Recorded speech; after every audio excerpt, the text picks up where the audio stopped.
Welcome and welcome back to my YouTube channel. ನಾನು ನಿಮ್ಮ ಸುಷ್ಮಾ ಮಾತಾಡ್ತಾ ಇರೋದು. ಇವತ್ತಿನ ಟಾಪಿಕ್ ಬಂದು ನಿಮ್ಮ ಪರ್ಸನ್ಸ್ ಕರೆಂಟ್ ಎನರ್ಜೀಸ್, ಅವರ ಥಾಟ್ಸ್, ಅವರ ಫೀಲಿಂಗ್ಸ್ ಏನಾಗಿದೆ ಅಂತ ಅಂದ್ಬಿಟ್ಟು ಚೆಕ್ ಮಾಡೋಣ. ಆ್ಯಂಡ್ ನಿಮ್ಗೆ ಏನಾದರೂ ಈ ಒಂದು ರೀಡಿಂಗಲ್ಲಿ ಯಾವುದಾದ್ರೂ ಒಂದು ಮೆಸೇಜ್ನ ಕ್ಲೇಮ್ ಮಾಡ್ಕೋಬೇಕು ಮತ್ತು ರೆಸೊನೇಟ್ ಆಗ್ತಿದೆ ಅಂತ ಅಂದರೆ ನನ್ನ ಒಂದು ಕಮೆಂಟ್ ಸೆಕ್ಷನಲ್ಲಿ ನೀವು 111 ಅಂತ ಅಂದ್ಬಿಟ್ಟು ಟೈಪ್ ಮಾಡ್ಬೋದು. ಆ್ಯಂಡ್ ಆಲ್ಸೋ ನಿಮ್ಗೆ ಏನಾದರೂ ಪರ್ಸ್ನಲ್ ಟ್ಯಾರೋ ರೀಡಿಂಗ್ ಬೇಕಿದ್ರೆ ನನ್ನ ಒಂದು ವಾಟ್ಸಪ್ ನಂಬರ್ಗೆ ಕಾಲ್ ಅಥವಾ ಮೆಸೇಜ್ ಮಾಡಿ ಪರ್ಸ್ನಲ್ ಟ್ಯಾರೋ ರೀಡಿಂಗ್ನ ಪಡಿಬೋದು. ಸೊ ನೋಡೋಣ ನಿಮ್ಮ ಪರ್ಸನ್ಸ್ ಕರೆಂಟ್ ಎನರ್ಜೀಸ್ ಯಾವ ಥರ ಇದೆ ಅಂತ ಅಂದ್ಬಿಟ್ಟು. ನಾನು ಕಾರ್ಡ್ ಶಫಲ್ ಮಾಡಬೇಕಾದ್ರೆ ನೀವು ನಿಮ್ಮ ಪರ್ಸನ್ನ ನೆನಪಿಸ್ಕೊಳ್ತಾ ಇರಿ, ಸೊ ದಟ್ ನಾನು ಅವರ ಎನರ್ಜಿನ ಪಿಕ್ ಮಾಡೋದು ಈಸಿ ಆಗುತ್ತೆ. Okay, first of all 8 of wands ಅಂತ ಅಂದರೆ ಒಂದು ಸಡನ್ ಚೇಂಜ್, ಅನ್ಎಕ್ಸ್ಪೆಕ್ಟೆಡ್ ಚೇಂಜಸ್. ಅದು ಕೂಡ ಯಾವ ಥರ, ಎಲ್ಲಿಂದ ಹೇಗೆ ಬರಬೇಕು, ಯಾವ ಥರ ಅಪ್ರೋಚ್ ಮಾಡಬೇಕು ಅಥವಾ ಯಾವ ಥರ ಮಾತಾಡಬೇಕು ಅಂತ ಗೊತ್ತಿರಲ್ಲ. ಬಟ್ ಸ್ಟಿಲ್ ಏನೋ ಒಂದು ಚೇಂಜಸ್ ಅನ್ನೋವಂಥದ್ದು ಆಗುತ್ತೆ, ಏನೋ ಒಂದು ಪಾಸಿಟಿವ್ ಚೇಂಜಸ್ ಅಂತ ಆಗುತ್ತೆ. ಅವ್ರ ಕಡೆಯಿಂದ ಒಂದು ಕಾಲ್ ಬರೋದು, ಮೆಸೇಜ್ ಬರೋದು, ಒಂದು ಕಮ್ಯುನಿಕೇಷನ್ ಬರೋದು, ಈ ಥರದನ್ನು ನೀವು ಎಕ್ಸ್ಪೆಕ್ಟ್ ಮಾಡ್ತಿದ್ದೀರಾ. ಆ್ಯಂಡ್ ಆ ಪರ್ಸನ್ ಕೂಡ ಒಂದು ಕಾಲ್, ಮೆಸೇಜಸ್ ಅಥವಾ ಕಮ್ಯುನಿಕೇಷನ್ ಮಾಡಬೇಕು ಅಂತ ಅಂದ್ಬಿಟ್ಟು ಅವ್ರು ಅಂದ್ಕೊಳ್ತಿದ್ದಾರೆ ಅಂತ ಅಂದ್ಬಿಟ್ಟು ಅನ್ನಿಸ್ತಾ ಇದೆ. ಈ ಪರ್ಸನ್ ಬಂದು ಧನುರಾಶಿ ಆಗಿರುವಂತಹ ಚಾನ್ಸಸ್ ಇದೆ. ಈ ಪರ್ಸನ್ ನಿಮ್ಮನ್ನು ಮೀಟ್ ಮಾಡಬೇಕು ಅಥವಾ ನಿಮ್ಮನ್ನು ಕಾಂಟ್ಯಾಕ್ಟ್ ಮಾಡಬೇಕು ಅಥವಾ ನೀವಿಬ್ಬರು ಒಟ್ಟಿಗೆ ಒಂದು ಟ್ರಾವೆಲ್ ಮಾಡಬೇಕು ಅಥವಾ ನಿಮಗೆ ಅನ್ಎಕ್ಸ್ಪೆಕ್ಟೆಡ್ ಆಗಿ ಏನೋ ಒಂದು ಸಂದೇಶನ ಕಳಿಸ್ಬೇಕು ಅಥವಾ ಯಾರ ಥ್ರೂನೋ ನಿಮಗೆ ಅವರು ಕೆಲವೊಂದು ಇನ್ಫಾರ್ಮೇಷನ್ ಅಥವಾ ಮೆಸೇಜಸ್ನ ಸೆಂಡ್ ಮಾಡಬೇಕು ಅಂತ ಅಂದ್ಬಿಟ್ಟು ಅಂದ್ಕೊಳ್ತಾ ಇರೋವಂಥದ್ದು ಇದು. ಸೊ ಈ ಪರ್ಸನ್ ನಿಮ್ಮನ್ನು ಅಪ್ರೋಚ್ ಮಾಡಬೇಕು ಅಂತ ಅಂದ್ಬಿಟ್ಟು ಅಂದ್ಕೊಳ್ತಿದ್ದಾರೆ ಅನ್ನೋವಂಥದ್ದು ಕಾಣಿಸ್ತಾ ಇದೆ. ಸೊ ನೋಡೋಣ ಇನ್ನು ಏನಿದೆ ಇವರ ಎನರ್ಜೀಸ್ ಅಂತ ಅಂದ್ಬಿಟ್ಟು. ಓಕೆ, ದ ಚಾರಿಯೇಟ್ ಅಂತ ಅಂದರೆ ಕನ್ಫ್ಯೂಷನ್ಸ್ ಇರುತ್ತೆ ಕೆಲವೊಂದು ಸರಿ. ಆದರೂ ಕೂಡ ಆ ಕನ್ಫ್ಯೂಷನ್ಸಿಂದ ಹೊರಗಡೆ ಬಂದು ರಿಲೇಷನ್ಶಿಪ್ನ ಹ್ಯಾಂಡಲ್ ಮಾಡಬೇಕು ಅಂತ ಅಂದ್ಕೊಳ್ಳೋವಂಥ ಒಂದು ಮೈಂಡ್ಸೆಟ್ ಇದು. ಆ್ಯಂಡ್ ಸ್ಟಿಲ್ ಈ ಪರ್ಸನ್ ಅಂದ್ಕೊಳ್ತಿದ್ದಾರೆ, ಈ ರಿಲೇಷನ್ಶಿಪ್ ಇನ್ನೂ ನನ್ನ ಕಂಟ್ರೋಲಲ್ಲೇ ಇದೆಯಾ, ನಾನು ಮತ್ತೆ ಈ ಪರ್ಸನ್ನ ಅಪ್ರೋಚ್ ಮಾಡ್ಬೋದಾ, ನಾನು ಈ ರಿಲೇಷನ್ಶಿಪ್ನ ಹ್ಯಾಂಡಲ್ ಮಾಡ್ಬೋದಾ, ನಾನೀಗ ಅವ್ರನ್ನ ಅಪ್ರೋಚ್ ಮಾಡಿದರೆ ಆ ಪರ್ಸನ್ ನನ್ನ ಹತ್ರ ಬರ್ತಾರಲ್ವಾ ಅನ್ನೋ ಒಂದು ಪಾಸಿಟಿವ್ ವೇ. ಇದೆರಡೂ ಕೂಡ ಮೂವಿಂಗ್ ಕಾರ್ಡ್ಸ್ ಅಂತ ಹೇಳ್ತೀವಿ. ಎರಡೂ ಕೂಡ ಮೂವ್ಮೆಂಟ್ ಆಗ್ತಾ ಇದೆ, ಎರಡರಲ್ಲೂ ಆ್ಯಕ್ಷನ್ ಅನ್ನುವಂಥದ್ದಿದೆ. ಇದೆರಡೂ ಏನು ಪಾಸ್ ಅಲ್ಲ ಅಥವಾ ಇದೆರಡೂ ನೋ ಕಾಂಟ್ಯಾಕ್ಟ್ ಸಿಚುವೇಶನ್ ಅಲ್ಲ, ಎರಡರಲ್ಲೂ ಆ್ಯಕ್ಷನ್ಸ್ ಅನ್ನುವಂಥದ್ದು ನಡೀತಾ ಇದೆ. ಇಲ್ಲೆಲ್ಲೋ ಒಂದು ಸ್ಟಿಕ್ಸ್ ಅನ್ನುವಂಥದ್ದು ಎಲ್ಲೋ ಗಾಳಿಯಿಂದ ತೂರ್ಕೊಂಡು ಬರ್ತಾ ಇದೆ. ಇಲ್ಲಿ ಒಬ್ಬ ವ್ಯಕ್ತಿ ಚಾರಿಯೇಟ್ ಅಲ್ಲಿ ಮೂವ್ ಆಗ್ತಾ ಇದ್ದಾನೆ. ಸೊ ಇದೆರಡೂ ನೋಡಿದ್ರೂ ಕೂಡ ಒಂದು ಮೂವಿಂಗ್ ಎನರ್ಜೀಸ್ ಇದೆ. ಮೂವಿಂಗ್ ಎನರ್ಜೀಸ್ ಅಂತ ಅಂದರೆ ಒಂದು ಆ್ಯಕ್ಷನ್ ಅನ್ನುವಂಥದ್ದನ್ನ ತೊಳ್ತಾರೆ ಅನ್ನುವಂಥದ್ದು ಇಲ್ಲಿ ಕಾಣಿಸ್ತಾ ಇದೆ.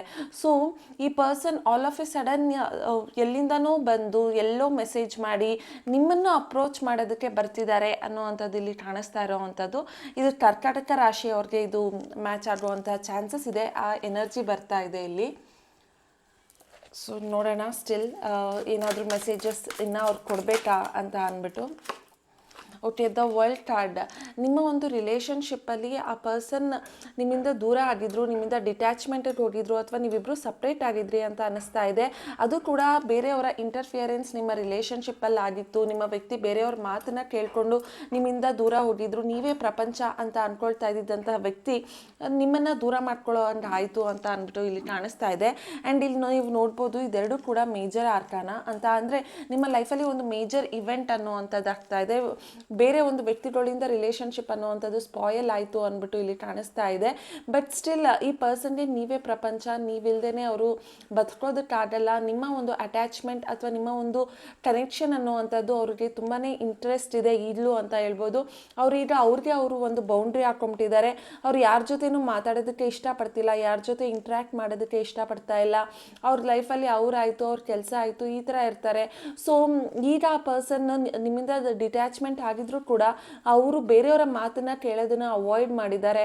ಮತ್ತು ಅವರ ಲೈಫಲ್ಲಿ ಅವರು ತುಂಬ ಒಂದು ಲೋನ್ಲಿನೆಸ್ ಅಥವಾ ಒಂದು ಐಸೋಲೇಟ್ ಅನ್ನುವಂಥದ್ದನ್ನು ಆಗ್ತಾ ಇದ್ದಾರೆ ಅನ್ನೋದು ಕಾಣಿಸ್ತಾ ಇದೆ. ಅವರು ಇನ್ನು ನಿಮ್ಮನ್ನು ಅವ್ರ ಲೈಫಲ್ಲಿ ಒಂದು ಭಾಗ ಅಂತ ಅಂದ್ಕೊಂಡಿದ್ರು ಕೂಡ ಅವರು ಅದನ್ನು ಎಂಜಾಯ್ ಮಾಡೋದಕ್ಕೆ ಹೋಗ್ತಾ ಇಲ್ಲ. ಅಂದರೆ ನಿಮ್ಮಿಂದ ದೂರ ಆಗಿದ್ರು ಕೂಡ ಅವ್ರು ಏನು ಹ್ಯಾಪಿ ಆಗಿಲ್ಲ ಅಂತ ಅಂದ್ಬಿಟ್ಟು ಹೇಳ್ತಾ ಇದ್ದೀನಿ. ಅವರ ಲೈಫಲ್ಲಿ ನೀವೆಲ್ಲನೂ ಆಗಿದ್ರಿ, ನೀವು ಹೋದ್ಮೇಲೆ ಅವ್ರಿಗೆ ಲೈಫಲ್ಲಿ ಏನು ಬೇಡ ಅನ್ನೋ ಒಂದು ಮೈಂಡ್ಸೆಟ್ಟಿಗೆ ಅವರು ಬಂದ್ಬಿಟ್ಟಿದ್ದಾರೆ. ಆ್ಯಂಡ್ ದ ಫುಲ್ ಕಾರ್ಡ್ ಅಂತ ಅಂದರೆ this is also moving card. So moving towards the past, moving towards you ಅನ್ನುವಂಥದ್ದು ಕಾಣಿಸ್ತಾ ಇದೆ. ಸೊ ಈ ಪರ್ಸನ್ ಬಂದು ರಿಲೇಷನ್ಶಿಪ್ಪಲ್ಲಿ ಹಾಗಾಗಿ ಕೇರ್ಲೆಸ್ ಆಗಿದ್ರು, ಅಥವಾ ಕಮಿಟ್ಮೆಂಟ್ ಕೊಡಲಿಲ್ಲ, ಅಥವಾ ನಿಮ್ಮಿಬ್ಬರ ಮಧ್ಯ ಕೆಲವೊಂದು ಮಿಸ್ಅಂಡರ್ಸ್ಟ್ಯಾಂಡಿಂಗ್ ಆಗಿತ್ತು. ಬಿಕಾಸ್ ಈ ಪರ್ಸನ್ ನಿಮ್ಮ ಎಕ್ಸ್ಪೆಕ್ಟೇಷನ್ನ ರೀಚ್ ಮಾಡೋದಕ್ಕೆ ಆಗಲಿಲ್ಲ. ಸೊ ಹಾಗಾಗಿ ಈ ಪರ್ಸನ್ ನಿಮ್ಮಿಂದ ದೂರ ಹೋಗಿರೋವಂಥ ಸಾಧ್ಯತೆ ಇದೆ. ಬಟ್ ರೈಟ್ ನಾವು ಈ ಪರ್ಸನ್ಗೆ ನಿಮ್ಮ ಒಂದು ಎಕ್ಸ್ಪೆಕ್ಟೇಷನ್ ಏನಿದೆ ಅದನ್ನು ಮತ್ತೆ ಮೀಟ್ ಮಾಡಬೇಕು, ಆ ಎಕ್ಸ್ಪೆಕ್ಟೇಷನ್ನ ಫುಲ್ಫಿಲ್ ಮಾಡಬೇಕು ಅನ್ನೋ ಒಂದು ಮನಸ್ಥಿತಿ ಇದೆ ಈ ಪರ್ಸನ್ಗೆ. ಆ್ಯಂಡ್ ಈ ಪರ್ಸನ್ ಬಂದು ಕುಂಭರಾಶಿ ಮತ್ತು ಮೀನರಾಶಿ ಆಗಿರುವಂತಹ ಚಾನ್ಸಸ್ ಇದೆ. ಆ್ಯಂಡ್ ಆಲ್ಸೋ ಈ ಪರ್ಸನ್ ಡೇಟ್ ಆಫ್ ಬರ್ತ್ ಪ್ರಕಾರ ಇವರು 10, 19, 28 ಮತ್ತು 1 ಆಗಿರ್ತಾರೆ. ಆ್ಯಂಡ್ ಆಲ್ಸೋ ಈ ಪರ್ಸನ್ 3, 12, 21, 30 ಆಗಿರ್ತಾರೆ. 7, 16, 26 ಆಗಿರ್ತಾರೆ. ಆ್ಯಂಡ್ 8, 17, 26 ಆಗಿರ್ತಾರೆ. ಸೊ ಈ ಒಂದು ಡೇಟ್ ಆಫ್ ಬರ್ತಲ್ಲಿ ಈ ಪರ್ಸನ್ ಹುಟ್ಟಿರ್ತಾರೆ ಅನ್ನೋವಂಥದ್ದು ಕಾಣಿಸ್ತಾ ಇದೆ. ಆ್ಯಂಡ್ ಈ ಪರ್ಸನ್ ಇನ್ಷಿಯಲ್ ಬಂದು HDNYCTZ ಆಗಿರುತ್ತೆ. KRSHB ಇಷ್ಟು ಇವರ ಒಂದು ಡೇಟ್ ಆಫ್ ಬರ್ತ್ ಪ್ರಕಾರ ಅವರ ಒಂದು ಇನ್ಷಿಯಲ್ ಆಗಿರುತ್ತೆ. ಸೊ ನೋಡೋಣ, ತುಂಬ ಮೆಸೇಜಸ್ ಇದೆ ಅಂತ ಕಾಣಿಸ್ತಾ ಇದೆ. Let's see. Okay, page of pentacles ಅಂತ ಅಂದರೆ ಈ ಪರ್ಸನ್ ನಿಮ್ಮನ್ನು ಅಪ್ರೋಚ್ ಮಾಡಬೇಕು ಅಂತ ಅಂದ್ಬಿಟ್ಟು ಕಾಣಿಸ್ತಾ ಇದೆ. ಇದು ಕ್ಯಾಪ್ರಿಕಾನ್ ಎನರ್ಜಿ, ಟಾರಸ್ ಮತ್ತು ವರ್ಗೋ ಅಂದರೆ ಕನ್ಯಾ ರಾಶಿ, ವೃಷಭ ರಾಶಿ ಮತ್ತು ಮಕರ ರಾಶಿ ಎನರ್ಜೀಸ್ ಕಾಣಿಸ್ತಾ ಇದೆ ಇಲ್ಲಿ. ಅಂದರೆ ಈ ಪರ್ಸನ್ ನಿಮ್ಮನ್ನ ಅಪ್ರೋಚ್ ಮಾಡಬೇಕು, ನಿಮಗೆ ಮೆಸೇಜ್ ಮಾಡಬೇಕು, ಕಾಲ್ ಮಾಡಬೇಕು ಅನ್ನೋ ಒಂದು ಮೈಂಡ್ಸೆಟ್ಟಲ್ಲಿ ಇದ್ದಾರೆ ಅನ್ನೋವಂಥದ್ದು ಇಲ್ಲಿ ಕಾಣಿಸ್ತಾ ಇದೆ. ಆ್ಯಂಡ್ ಆಲ್ಸೋ ಈ ಪರ್ಸನ್ ಬಂದು ರಿಲೇಷನ್ಶಿಪ್ನ ಕಮಿಟ್ಮೆಂಟ್ ಅನ್ನೋದಕ್ಕಿಂತ ಜಾಸ್ತಿ ನಿಮ್ಮ ಜೊತೆ ಕಮ್ಯುನಿಕೇಟ್ ಮಾಡಬೇಕು ಅನ್ನೋವಂಥದ್ದಿದೆ. ಅಂದರೆ ವಾಪಸ್ ಬಂದು ಏನೋ ನಿಮ್ಮ ಜೊತೆ ಲೈಫ್ ಲಾಂಗ್ ಜೊತೆ ಆಗಿರ್ತೀನಿ ಅನ್ನೋದಕ್ಕಿಂತ ಜಾಸ್ತಿಯಾಗಿ ಮತ್ತೆ ಒಂದು ಫ್ರೆಂಡ್ಸ್ ಝೋನ್ ಆಗೋ, ಅಥವಾ ಒಂದು ಒಳ್ಳೆ ವ್ಯಕ್ತಿ ಆಗೋ, ಅಥವಾ ಹಾಯ್ ಬೈ ಫ್ರೆಂಡ್ ಆಗೋ, ಈ ಥರ ಇರೋದಕ್ಕೆ ಈ ಪರ್ಸನ್ ಇಷ್ಟಪಡ್ತಾರೆ. ಅವರ ಎನರ್ಜೀಸ್ ಬಂದು ನಿಮ್ಮ ಹತ್ರ ಫಸ್ಟ್ ಮಾತಾಡಬೇಕು, ನಿಮ್ಮ ಹತ್ರ ಅವರ ಫೀಲಿಂಗ್ಸ್ ಏನಿದೆ ಕಮ್ಯುನಿಕೇಟ್ ಮಾಡಬೇಕು, ಅದನ್ನು ಹೇಳ್ಕೋಬೇಕು ಅಂತ ಅಂದ್ಬಿಟ್ಟು ಈ ಪರ್ಸನ್ ಫೀಲ್ ಮಾಡ್ತಿದ್ದಾರೆ ಅಂತ ಅಂದ್ಬಿಟ್ಟು ಕಾಣಿಸ್ತಿದೆ. ಅವ್ರಿಗೆ ಇನ್ನೂ ನೀವು ಮತ್ತು ಅವರು ದೂರ ಹೋಗಿರ್ಬೋದು, ಬಟ್ ಆ ಪರ್ಸನ್ ಇನ್ನೂ ನಿಮ್ಮ ಬಗ್ಗೆ ಯೋಚನೆ ಮಾಡ್ತಿದ್ದಾರೆ ಅನ್ನೋವಂಥದ್ದು ಇಲ್ಲಿ ಕಾಣಿಸ್ತಿದೆ. ಅವರ ಫೀಲಿಂಗ್ ಸ್ವಲ್ಪ ಸ್ಟ್ರಾಂಗ್ ಆಗಿದೆ. ಅಂದರೆ ನಿಮ್ಮನ್ನ ಮಾತಾಡಿಸ್ಬೇಕು, ನಿಮ್ಮ ಜೊತೆ ಇರಬೇಕು ಅನ್ನೋವಂಥದ್ದು ಈ ಪರ್ಸನ್ ಮೈಂಡ್ಸೆಟ್ಟಲ್ಲಿ ಇದೆ ಅನ್ನೋವಂಥದ್ದು ಕಾಣಿಸ್ತಾ ಇದೆ. ರಿಲೇಷನ್ಶಿಪ್ ಅನ್ನೋವಂಥದ್ದು ಮೇ ಬಿ ಕೇರ್ಲೆಸ್ ಆಗಿತ್ತು, ಅಥವಾ ಆ ಪರ್ಸನ್ ಅವಾಗ ರೆಸ್ಪಾನ್ಸಿಬಿಲಿಟೀಸ್ ತೊಗೊಳ್ಳಿಲ್ಲ ರಿಲೇಷನ್ಶಿಪ್ಪಲ್ಲಿ, ಅಥವಾ ಅವ್ರು ಕೊಟ್ಟಿದ್ದ ಪ್ರಾಮಿಸ್ನ ಉಳಿಸ್ಕೊಳ್ಳಿಲ್ಲ ಅನ್ನೋವಂಥ ಒಂದು ಮನಸ್ಥಿತಿ ನಿಮ್ಗೇನಿದೆ, ಆ ಒಂದು ಎಕ್ಸ್ಪೆಕ್ಟೇಷನ್ ನಿಮ್ಮಲ್ಲಿ ಇತ್ತಲ್ಲ ಅದನ್ನು ಅವರು ಫುಲ್ಫಿಲ್ ಮಾಡೋದಕ್ಕೆ ಬರಬೇಕು ಅಂತ ಅಂದ್ಕೊಳ್ತಿದ್ದಾರೆ. ಸೊ ನೋಡೋಣ ಅವ್ರಿಗೆ ಇನ್ನು ಏನು ಹೇಳೋದಿದೆ, ನಿಮ್ಮಿಬ್ಬರ ಮಧ್ಯೆ ಏಂಜಲ್ಸ್ ಏನು ಹೇಳೋದಕ್ಕೆ ಟ್ರೈ ಮಾಡ್ತಾರೆ ಅಂತ ಅಂದ್ಬಿಟ್ಟು. Okay, childrens, your love life is begin affected by childrens. Okay, ಒಂದು ನಿಮ್ಮ ಸುತ್ತಮುತ್ತ ಈ ಪರ್ಸನ್ ಆಲ್ರೆಡಿ ಏನಾದರೂ ಮದುವೆ ಆಗಿದ್ದರೆ, ಆ ಒಂದು ರಿಲೇಷನ್ಶಿಪ್ಪಲ್ಲಿ ಏನಾದರೂ ಮಕ್ಕಳಿದ್ರೆ ಆ ಮಕ್ಕಳು ಲೈಫ್ ಹಾಳಾಗುತ್ತೇನೋ, ಅಥವಾ ಈ ಒಂದು ರಿಲೇಷನ್ಶಿಪ್ ಅವ್ರಿಗೆ ಎಲ್ಲೋ ಎಫೆಕ್ಟ್ ಆಗ್ಬೋದು ಅಂತ ಅಂದ್ಬಿಟ್ಟು ಆ ಒಂದು ಮೈಂಡ್ಸೆಟ್ಟಿಂದ ಈ ಪರ್ಸನ್ ನಿಮ್ಮಿಂದ ದೂರ ಆಗಿರೋವಂಥ ಚಾನ್ಸಸ್ ಇದೆ. ಇಫ್ ಇನ್ ಕೇಸ್ ಈ ಪರ್ಸನ್ ಆಲ್ರೆಡಿ ಮ್ಯಾರೇಜ್ ಆಗಿ ಅವ್ರಿಗೆ ಮಕ್ಕಳಿದ್ರೆ.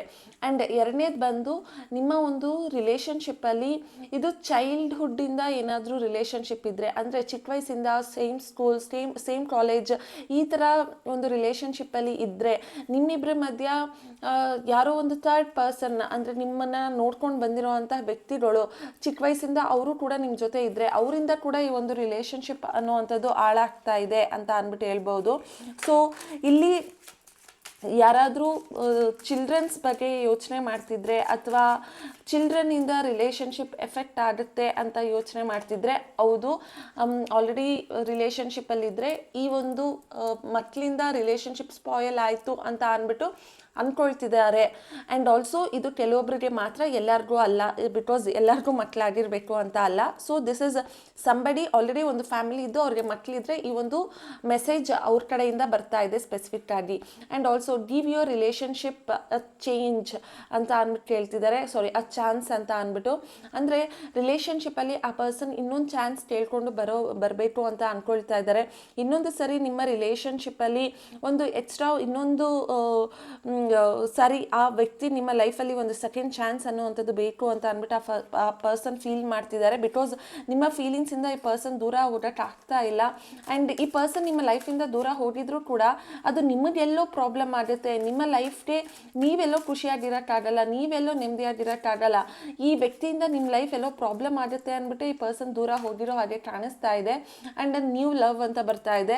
ಸೊ ನಿಮ್ಮ ಲೈಫಲ್ಲಿ ರಿಲೇಷನ್ಶಿಪ್ಪಲ್ಲಿ ಇನ್ನೂ ಮೂವ್ ಆನ್ ಆಗಿಲ್ಲ ಅಂತ ಅಂದರೆ ಈ ರಿಲೇಷನ್ಶಿಪ್ಪಲ್ಲಿ ಎರಡನೇ ಚಾನ್ಸ್ ಅನ್ನೋವಂಥದ್ದಿದೆ. ಆ ರಿಲೇಷನ್ಶಿಪ್ಪೇ ಹೊಸದಾಗಿ ಪ್ರೀತಿ ಅನ್ನೋವಂಥದ್ದು ಸ್ಟಾರ್ಟ್ ಆಗಿ ಮತ್ತೆ ನಿಮ್ಮಿಬ್ಬರ ಮಧ್ಯ ರಿಲೇಷನ್ಶಿಪ್ ಅನ್ನೋವಂಥ ಒಂದು ಲೈಫಲ್ಲಿ ಒಂದು ಎಂಟರ್ ಆಗ್ತಾ ಇದೆ ಅಂತ ಅಂದ್ಬಿಟ್ಟು ಹೇಳ್ತೀನಿ. ಇನ್ ಕೇಸ್ ನೀವೇನಾದರೂ ಸಿಂಗಲ್ ಆಗಿದ್ದು ರಿಲೇಷನ್ಶಿಪ್ಪಿಂದ ಮೂವ್ ಆನ್ ಆಗಿಬಿಟ್ಟಿದ್ರೆ ನಿಮ್ಮ ಲೈಫಲ್ಲಿ ಒಂದು ಹೊಸ ನ್ಯೂ ಲವ್ ಸ್ಟೋರಿ ಅಥವಾ ಹೊಸ ವ್ಯಕ್ತಿ ಅನ್ನೋವಂಥವ್ರು ಬರ್ತಾ ಇದ್ದಾರೆ ಅಂತ ಅಂದ್ಬಿಟ್ಟು ಹೇಳ್ಬೋದು ಇಲ್ಲಿ. ಸೊ ಏಂಜಲ್ಸ್ ಹೇಳ್ತಿದ್ದಾರೆ, ಇಫ್ ಇನ್ ಕೇಸ್ ನೀನು ಈ ಪರ್ಸನಿಂದ ಮೂವ್ ಆನ್ ಆಗಿಲ್ಲ ಅಂದರೆ ಈ ಪರ್ಸನ್ನೇ ವಾಪಸ್ ಬರ್ತಾರೆ. ಇಲ್ಲ ನೀನು ಮೂವ್ ಆನ್ ಆಗಿದ್ದು ನೀನು ಈ ಪರ್ಸನ್ ಬೇಡ ಅಂತ ಅಂದ್ಬಿಟ್ಟು ಬಂದ್ಬಿಟ್ಟಿದ್ರೆ ನಿನ್ನ ಲೈಫಲ್ಲಿ ನ್ಯೂ ಪರ್ಸನ್ ಬರ್ತಾರೆ ಅಂತ ಅಂದ್ಬಿಟ್ಟು. ಆಮೇಲೆ let go of control issues. ನೀವೇನಾದರೂ ಈ ವ್ಯಕ್ತಿ ನೀವು ಅಂದ್ಕೊಂಡಂಗೆ ಇರಬೇಕು, ಇವ್ರು ನಿಮ್ಮ ಹತ್ರ ಮಾತಾಡ್ತಿರ್ಬೇಕು, ಇವ್ರು ನಿಮ್ಮ ಜೊತೆ ಚೆನ್ನಾಗಿರಬೇಕು, ಈ ಥರ ಒಂದು ಮನಸ್ಥಿತಿಯಲ್ಲಿ ಈ ಪರ್ಸನ್ನ ನೀವೇನಾದರೂ ಕಂಟ್ರೋಲ್ ಮಾಡ್ತಾ ಇದ್ದರೆ ಅಥವಾ ನಿಮ್ಮ ಫೀಲಿಂಗ್ಸ್ನ ನೀವು ಕಂಟ್ರೋಲ್ ಮಾಡ್ಕೊಳ್ತಾ ಇದ್ದರೆ ಅದನ್ನ ಫಸ್ಟು ಲೆಟ್ ಗೋ ಮಾಡಿ ಅಂತ ಅಂದ್ಬಿಟ್ಟು ಏಂಜಲ್ಸ್ ಹೇಳ್ತಾ ಇದ್ದಾರೆ. ಆ್ಯಂಡ್ ಲಾಸ್ಟ್ ಒಂದು ಮೆಸೇಜಸ್ನ ನೋಡ್ತೀನಿ, ಯೂನಿವರ್ಸ್ ಏನು ಹೇಳೋದಕ್ಕೆ ಟ್ರೈ ಮಾಡ್ಬೋದು ಅಂತ. ಕೆಮಿಸ್ಟ್ರಿ, ಓಕೆ, ನಿಮ್ಮಿಬ್ಬರು ಮಧ್ಯ ಇದ್ದಂತಹ ಕೆಮಿಸ್ಟ್ರಿ, ಮಾತುಕತೆ ಅಥವಾ ರೊಮ್ಯಾನ್ಸ್ ಅಥವಾ ನೀವಿಬ್ಬರು ಟ್ರಾವೆಲ್ ಮಾಡ್ತಿದ್ದಾಗಿರ್ಬೋದು ಅಥವಾ ನಿಮ್ಮಿಬ್ಬರ ಮಧ್ಯೆ ಇದ್ದಂಥ ಒಂದು ಕೆಮಿಸ್ಟ್ರಿ ಆಗಿರ್ಬೋದು, ಒಬ್ರನ್ನ ಒಬ್ಬರು ಅರ್ಥ ಮಾಡ್ಕೊಳ್ಳೋ ರೀತಿ, ಒಬ್ಬರ ಮೇಲೆ ಒಬ್ರಿಗೆ ಇರೋ ಅನ್ಕಂಡೀಷನಲ್ ಲವ್ ಅಥವಾ ಒಬ್ಬರ ಮೇಲೆ ಒಬ್ರಿಗೆ ಇದ್ದಂತಹ ಒಂದು ಕನ್ಸರ್ನ್ ಕೇರ್ ಆಗಿರ್ಬೋದು, ಇದೆಲ್ಲನೂ ತುಂಬ ನಿಮ್ಮ ರಿಲೇಷನ್ಶಿಪ್ಪಲ್ಲಿ ಈ ವ್ಯಕ್ತಿನ ನಿಮ್ಮಿಂದ ದೂರ ಮಾಡೋದಕ್ಕೆ ಆಗ್ತಾ ಇಲ್ಲ. ಇದು ತುಂಬ ಸ್ಟ್ರಾಂಗ್ ಆಗಿದೆ. ಅವರ ಅಟೆನ್ಷನ್ ನಿಮಗೆ ಬೇಕಾಗಿದೆ, ಅವ್ರಿಗೂ ಕೂಡ ನಿಮ್ಮ ಅಟೆನ್ಷನ್ ಬೇಕಾಗಿದೆ. ಅದರಿಂದನೇ ಈ ಪರ್ಸನ್ ಇನ್ನು ನಿಮ್ಮ ಮೇಲೆ ಒಂದು ಅಟ್ರಾಕ್ಷನ್ ಅನ್ನುವಂಥದ್ದನ್ನು ಇಟ್ಕೊಂಡಿದ್ದಾರೆ. ಇಲ್ಲಿ ಸ್ಟ್ರಾಂಗ್ ಅಟ್ರಾಕ್ಷನ್ ಅನ್ನುವಂಥದ್ದು ಕಾಣಿಸ್ತಾ ಇದೆ. ಸೊ ನಿಮ್ಮ ಪರ್ಸನ್ ನಿಮ್ಮ ಲೈಫಲ್ಲಿ ದೂರ ಹೋಗಿದ್ರು ಕೂಡ ಅವ್ರಿಗೆ ನಿಮ್ಮಿಬ್ಬರ ಮಧ್ಯ ಇದ್ದಂಥ ಒಂದು ಕೆಮಿಸ್ಟ್ರಿ, ರೊಮ್ಯಾನ್ಸ್ ಅಥವಾ ಫಿಸಿಕಲ್ ಕನೆಕ್ಷನ್ ಅಥವಾ ನೀವು ಅವ್ರಿಗೆ ತೋರಿಸಿದ ಕನ್ಸರ್ನ್, ಕೇರ್, ಕೈಂಡ್ನೆಸ್, ಸಿಂಪತಿ, ಇದೆಲ್ಲ ಈ ಪರ್ಸನ್ಗೆ ಇನ್ನೂ ನಿಮ್ಮ ಕಡೆ ಇನ್ನೂ ಅಟ್ರಾಕ್ಷನ್ನಲ್ಲಿ ಇರೋ ಹಾಗೆ ಮಾಡಿದೆ ಅಂತ ಅಂದ್ಬಿಟ್ಟು ಇಲ್ಲಿ ಕಾಣಿಸ್ತಾ ಇದೆ. ಆ್ಯಂಡ್ ಈ ಒಂದು ರೀಡಿಂಗ್ ಏನಾದರೂ ನಿಮಗೆ ರೆಸೊನೇಟ್ ಆಗಿದೆ ನನ್ನ ಒಂದು ಕಮೆಂಟ್ ಸೆಕ್ಷನಲ್ಲಿ 111 ಅಂತ ಅಂದ್ಬಿಟ್ಟು ಟೈಪ್ ಮಾಡಿ. ಇಲ್ಲ ಅಂದರೆ ನಿಮಗೆ ರೆಸೊನೇಟ್ ಆಗಿದೆ ಅಂತ ಆದರೂ ಇನ್ಫಾರ್ಮ್ ಮಾಡಿ. Thank you.